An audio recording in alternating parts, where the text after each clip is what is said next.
السلام علیکم ملګرو، خبرې به کوو د ډرامه سیریل نیمګړی ارمان د دغه ډرامې د اپیسوډ نمبر 7 او د اپیسوډ نمبر 8 په حواله. د ویډیو تر اینډه پورې وګورئ، ویډیو لایک کړئ او زموږ چینل پښتو ډراما سبسکرایب کړئ او ورسره د ګنټۍ نشان هم دباو کړئ چې زموږ راتلونکي داسې ویډیوګانې تاسو ته وخت په وخت ملاویږي. ملګرو، د پښتو یو ډېر زیاته بهترینه ډرامه سیریل چې دغه ډرامه ریلیز کیږي په اے کے خان افیشل اے کے خان پروډکشن یوټیوب چینل باندې، چې دغه ډرامې نوم دی نیمګړی ارمان. نیمګړی ارمان دا د هغو یو ډېر زیاته بهترینه سیریل ده چې په دې سیریل کې صدیق خان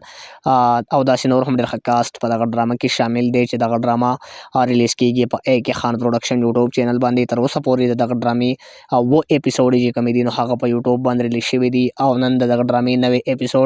اپیسوډ نمبر 7 په یوټیوب باندې ریلیز شوی دی چې ډېر زیات بهترین اپیسوډ دی. اوس که خبر وکړو د دغه ډرامې د اپیسوډ نمبر 8 په حواله، نو کیدای شي چې په دویمه ورځ د دغه ډرامې اپیسوډ نمبر 8 په اے کے خان پروډکشن یوټیوب چینل باندې ریلیز شي.